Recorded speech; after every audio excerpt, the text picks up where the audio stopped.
কুরবানি দেওয়া সুন্নাত নাকি ফরজ? কুরবানি তো আমরা প্রতি বছর দিই, তো এই কাজটি সুন্নাত না ফরজ?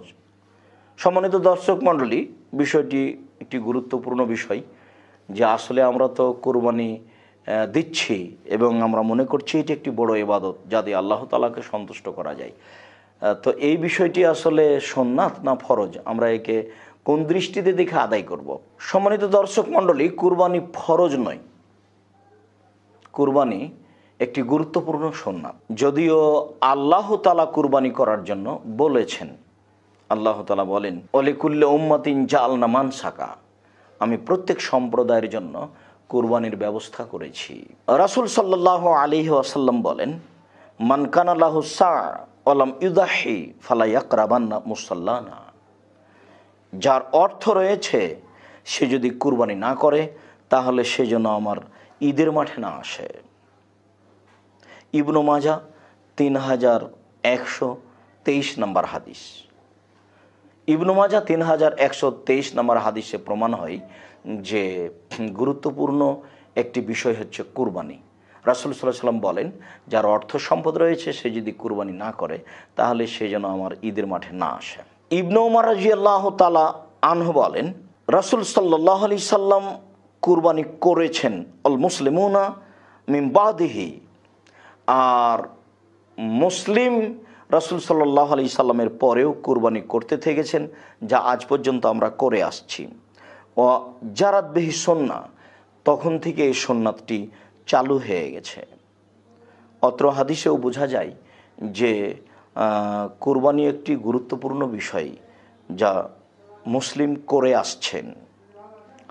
আরও একটি হাদিস ইবনে মাজাহ হাদিসে বোঝা যায়, মেখনাফ ইবনে সুলাইম রাদিয়াল্লাহু তাআলা আনহু বলেন, কুন্না ওকুফান ইনদা নবী সাল্লাল্লাহু আলাইহি সাল্লাম বে আরাফাতা, আমরা একদা আরাফার মাঠে নবী করিম সাল্লাল্লাহু আলাইহি সাল্লামের পাশে অবস্থান করছিলাম। তিনি বললেন, ইয়া আইয়ুহান নাস, হে সমস্ত মানুষ, ইন্না আলা কুল্লি আহলি বাইতিন ফি কুল্লি আমিন উজিয়া, প্রত্যেকটা মানুষের উপরে প্রতি বছর কুরবানি জরুরি। সম্মানিত দর্শক মণ্ডলী, এ হাদিসও প্রমাণ করে যে কুরবানি একটি গুরুত্বপূর্ণ বিষয় যা প্রত্যেকটা পরিবারের পক্ষ থেকে পরিবারের মালিককে করতে হবে।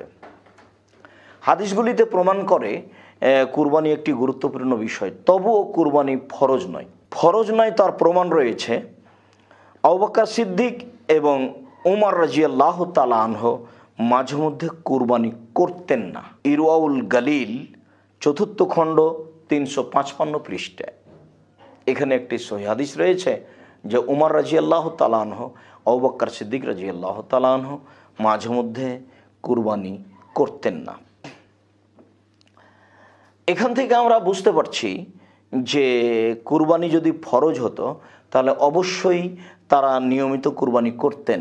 আরও একটি হাদিস রয়েছে, আবু মাসুদ আল আনসারী রাদিয়াল্লাহু তাআলা আনহু বলেন, সামর্থ্য থাকার পরেও আমি কুরবানি দেই না এই আশঙ্কায় যে আমার প্রতিবেশীগণ হয়তো মনে করবে কুরবানি দেওয়া আমার জন্য জরুরি। আমার প্রতিবেশী আমার প্রতি লক্ষ্য করেন, আমি প্রতি বছর কুরবানি এজন্য দিই না যে প্রতিবেশী যেন মনে না করে যে এটি একটি ফরজ কাজ, তাই আমি নিয়মিত করছি। সম্মানিত দর্শক মণ্ডলী, অত্র সহিহ হাদিসগুলি প্রমাণ করে যে কুরবানি একটি নেকির কাজ যা ফরজ নয়। ঠিক যেমন রমজান মাসে তারাবিহের সালাত, যারা সিয়াম পালন করবে সিয়াম ফরজ করবেই, তবে তারাবি পড়া তো আর ফরজ নয়। যদি মানুষ সলাতুত তারাবিহের সলাত পড়ে নেকি পাবে, যদি না পড়ে তাহলে নেকি পাবে না। ঠিক তেমনি কুরবানি, যদি কুরবানি করে মানুষ নেকি পাবে, আর যদি কুরবানি না করে তাহলে মানুষ নেকি পাবে না। 3টি মত রয়েছে। একটি মত হচ্ছে হানাবেলাদের যে কুরবানি ফরজে কিফায়া, ইবনে তাইমিয়া রাহিমাহুল্লাহ সেদিকে ইঙ্গিত করেছেন বা সেটা উল্লেখ করেছেন, আর অন্যরা উল্লেখ করেছেন, হাম্বলি ফিকহির কিতাবে রয়েছে। আর একটি মত হচ্ছে যে কোরবানি করা ওয়াজিব, এটি হচ্ছে প্রসিদ্ধ হানাফি মজহাব। আর এই মজহাবের ফতোয়াটিকে শক্তিশালী বলেছেন ইমাম ইবনে তাইমিয়া রাহিমাহুল্লাহ, তার পূর্বে ইমাম লাইস ইবনে সাদ রাহিমাহুল্লাহ, ইমাম আউজাই রাহিমাহুল্লাহ, যে কুরবানি ওয়াজিব। বর্তমান যুগের তিনজন যে সবচেয়ে বড় আলেম, তার একজন হচ্ছেন শেখ মোহাম্মদ বিন সালেহ আল উসাইমিন রহমতুল্লাহ আলাইহি, তিনি কুরবানিকে ওয়াজিব বলেছেন। তো এর থেকে বোঝা যায় যে এই ক্ষেত্রে ইখতিলাফ আছে। জি, কিন্তু অধিকাংশ আইম্মায়ে কেরামগণ বলছেন যে কুরবানি সুন্নাতে মুআক্কাদা, কারণ সঠিক মতে ওয়াজিব আর ফরজে কোনো পার্থক্য নেই। হানাফি মাযহাবে ওয়াজিব আর ফরজে পার্থক্য আছে, সুতরাং তাদের কাছে ওয়াজিব মানে সালাত, সিয়াম, যাকাত আর হজের মতো ফরজ নয় নিঃসন্দেহে। কিন্তু অন্যান্য ফুকাহা, আইম্মায়ে কেরাম এবং আহলুল হাদিসদের কাছে যেহেতু ফরজ আর ওয়াজিব একই, শুধু ভাষার শব্দের পার্থক্য, সুতরাং কুরবানি সঠিক মতে ওয়াজিব নয় বরং সুন্নাতে মুআক্কাদা। এই ফতোয়ায় অধিকাংশ আইম্মায়ে কেরাম দেন। আর বর্তমান যুগের সবচেয়ে বড় ইমাম মুহাদ্দিস আল্লামা শেখ আব্দুল আজিজ বিন বাজ রহমতুল্লাহ আলাইহি স্পষ্ট ভাষায় বলেছেন যে কুরবানি সুন্নাতে মুআক্কাদা, আর এটিকে আমরা শক্তিশালী মত মনে করি। তবে এই নিয়ে বাড়াবাড়ি করা মোটেই জায়েজ নয়। আর কেউ যদি ওয়াজিব বলে দিয়ে থাকে তো তার পিছনে উঠে পড়ে লাগতে হয়, অথবা কেউ যদি সুন্নত বলে তার উত্তর দেওয়ার জন্য একবারে বড় জেহাদ শুরু করে দিতে হবে। এসব বাড়াবাড়ি বর্জনীয় ফিকহি মাসাইলের ক্ষেত্রে। ফিকহি মাসাইলে যদি উদারতা না থাকে তাহলে আপনার দিন সম্পর্কে জ্ঞানের স্বল্পতা প্রমাণ করে বা চরমপন্থা তাশাদ্দুদ আপনার কঠোরতা প্রমাণ করে। নম্বর প্রশ্ন হলো, কোরবানি কি জরুরি কোনো বিধান নাকি ঐচ্ছিক? অর্থাৎ কোরবানি কি সবার জন্য করা জরুরি, নাকি কোরবানি সুন্নাত, নফল, মুস্তাহাব জাতীয় কোনো আমল? তো এ বিষয়ে বলবো যে এর ক্ষেত্রে ওলামা একরামের দুটি প্রসিদ্ধ মত আছে।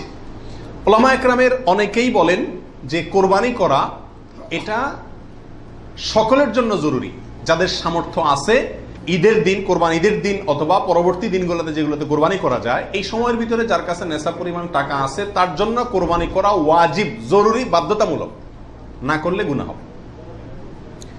এটা অনেক ওলামা একরামের মত। তাদের দলিল সংক্ষেপে শুধু দলিলগুলো হালকা হালকা টাচ করে যাই। মুসনাদে আহমদ, ইবনে মাজা, মুস্তাদরাকে হাকিম এবং আরো অনেক কিতাবে একটা হাদিস বর্ণিত হয়েছে, যে হাদিসকে মুহাদ্দিসিনে কেরাম সহিহ বলেছেন। আল্লামা আলবানী রাহিমাহুল্লাহ নিজে হাদিসে সহিহ বলেছেন। সেটা হলো এই, নবী সাল্লাল্লাহু আলাইহি ওয়াসাল্লাম বলেছেন, মান ওয়াজাদা সাআতান আন ইউদাহিয়া ওয়া লাম ইউদাহি ফালা ইয়াকরাবান্না মুসাল্লানা। অর্থাৎ যে ব্যক্তি কোরবানি করার সামর্থ্য তার আছে, সক্ষমতা আছে, সচ্ছলতা আছে, সেই ব্যক্তি যদি কোরবানি না করে সে যেন আমাদের ঈদগাহে ঈদের নামাজ পড়তে না আসে। কোরবানি করার ইচ্ছা না রাখলে সেজন্য ঈদের নামাজ পড়তে না আসে। এটা কিন্তু একটা সতর্কবাণী। শরীয়তে এই ধরনের নির্দেশ সুন্নত নফলের ক্ষেত্রে করা হয় না, ফরজ ওয়াজিবের ক্ষেত্রেই সাধারণত করা হয়। এটা হলো অন্যান্য যুক্তি। দ্বিতীয় দলিল হলো, এটাও মুস্তাদে আহমদে আসছে এবং হাফেজ ইবনে হাজার আল আসকালানী রাহিমাহুল্লাহ, বিশ্ববিখ্যাত হাদিস ব্যাখ্যাতা, তিনি বলেছেন যে হাদিসটি বিশুদ্ধ। নবী সাল্লাল্লাহু আলাইহি ওয়াসাল্লাম বলেছেন, ইয়া আইয়ুহান নাস, হে লোক সকল, ইন্না আলা কুল্লি আহলি বাইতিন উদহাইয়াতুন ওয়া আতিরাতুন, নিশ্চয়ই প্রত্যেক পরিবারের লোকের উপরে, প্রত্যেক পরিবারের উপরে একটি করে কোরবানি এবং আতিরা, এটা ওয়াজিব। আতিরা হলো রজব মাসে যে পশুটি জবাই করা হয়, সেটা একসময় ওয়াজিব ছিল, পরে এটা রহিত হয়ে গেছে। তো এখানে নবী সাল্লাল্লাহু আলাইহি ওয়াসাল্লামের ভাষা হলো ইন্না আলা কুল্লি আহলি বাইতিন, প্রত্যেক পরিবারের উপরে কোরবানি করা জরুরি। জরুরি, আলা এই শব্দটি জরুরি অর্থ বোঝানোর জন্যই আসে। এটিও বিশুদ্ধ হাদিস। তাহলে আরো অনেকগুলো হাদিস আছে এই জাতীয়, যে হাদিসগুলোর আলোকে ওলামা ইকরামের একটা অংশ বলেন যে এই কোরবানি ওয়াজিব। ইমাম আজম আবু হানিফা রাহিমাহুল্লাহর মত এটা। এর বিপরীতে অনেক ওলামা ইকরাম বলেন কোরবানি করা ওয়াজিব নয়, এটা সুন্নাতে মুআক্কাদা। সুন্নাতে মুআক্কাদা মানে কি? সুন্নাত কিন্তু খুবই গুরুত্বপূর্ণ সুন্নাত, বিনা কারণে এটা ছাড়া মাকরুহ, অপছন্দনীয়, ভালো কাজ নয়। সুন্নাতে মুআক্কাদা এবং ওয়াজিবের সাথে খুব বেশি তারতম্য নাই, কাছাকাছি গুরুত্বের বিচারে প্রায়। সাহাবীদের ভিতরে অনেক প্রসিদ্ধ সাহাবী তারা কোরবানি করতেন না, ওয়াজিব মনে করবে মানুষ এই ভয়, এরকম কোন কোন বর্ণনা পাওয়া যায়। তারপরে কোন কোন বর্ণনা জানাবে এটাকে সুন্নাতু আবিকুম ইব্রাহিম এই জাতীয় শব্দ ব্যবহার করেছেন। এসব কারণে ওনারা সুন্নত বলেন, সুন্নতে মুআক্কাদা বলেন। যাই হোক, সর্বসাকুল্যে এই কোরবানি খুবই গুরুত্বপূর্ণ একটি বিধান, এটা হলো নিশ্চিত। ওয়াজিবের মতটা গ্রহণ করলে এটা বেশি সতর্কতা হয় এবং ইখতিলাফ এবং মতপার্থক্যের ঊর্ধ্বে উঠা যায় এবং অনেকগুলো বর্ণনা এর পক্ষে রয়েছে।